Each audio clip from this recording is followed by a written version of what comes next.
नमस्कार, मी संदीप वाहुळे, रयत क्रांती संघटना तथा पक्षाचा माजी महाराष्ट्र प्रवक्ता तथा बीड जिल्हा अध्यक्ष। सध्या राज्य शासनाने लागू केलेला गोवंश हत्या बंदी कायदा याचे दुष्परिणाम शेतकऱ्यांना भोगावे लागत आहेत। शेतकरी आपल्या गरजा व उदरनिर्वाह भागवण्यासाठी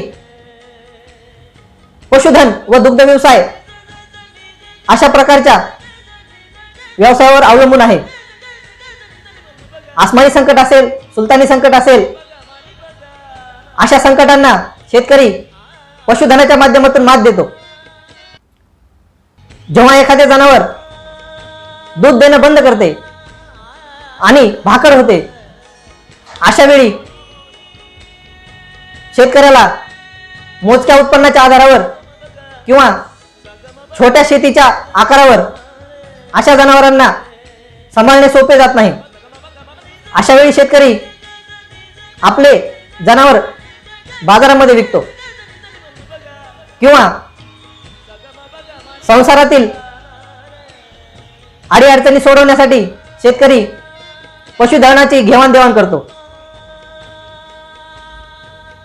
अशा वेळी जेव्हा शेतकरी आपले पशुधन बाजारात विकतो किंवा इतर कोणाला विकतो, त्याची जी वाहतूक होते, ही वाहतूक करताना काही तथाकथित गोरक्षक शेतकऱ्यांची अडवणूक करून शेतकऱ्यांना खंडणी द्यायला प्रवृत्त करतात आणि त्यांची जनावरे हस्तगत करून पळवाटेने त्या जनावरांची विल्हेवाट लावतात। शेतकऱ्यांच्या गरजा भागवण्यासाठी शेतकरी जो पशुधनाचा वापर करतो, मात्र अशा वेळी गोरक्षकांच्या या आडमुठ्या धोरणामुळे शेतकरी अडचणीत सापडला आहे। सरकारला सल्ला आहे की सरकारने गोवंश हत्या बंदी कायदा रद्द करावा किंवा तसे करायचे नसेल तर सर्वात अगोदर सर्व गोशाळा बंद कराव्या व त्यांचे अनुदान बंद करावे। शेतकऱ्यांकडील सर्व जनावरांची नोंदणी करून त्यांचे राशन कार्ड बनवावे।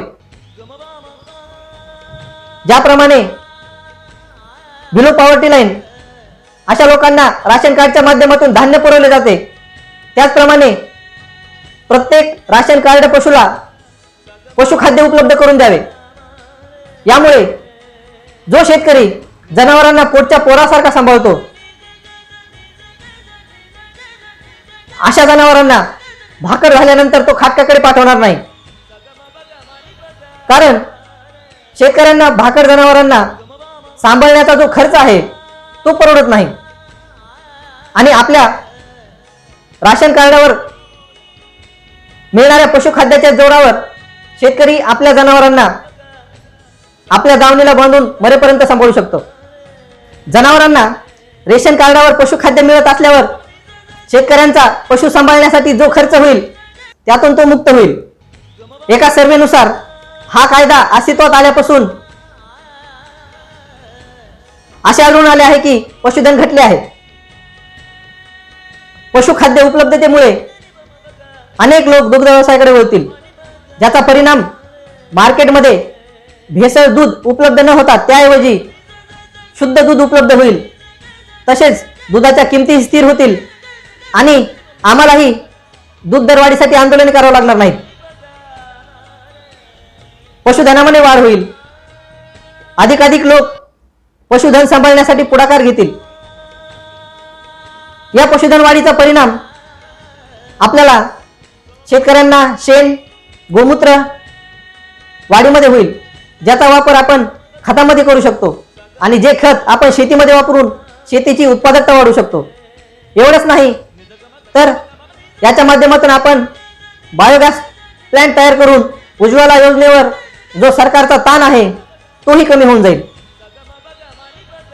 मी तथाकथित गोरक्षकांना विनंती वजा सूचना करू इच्छितो की गावरान गायी अडवण्यावर आमचा आक्षेप नाही, मात्र शेतकऱ्यांच्या म्हशी किंवा विदेशी गायी किंवा भाकड जनावरे यांच्या गाड्या जर अरवाल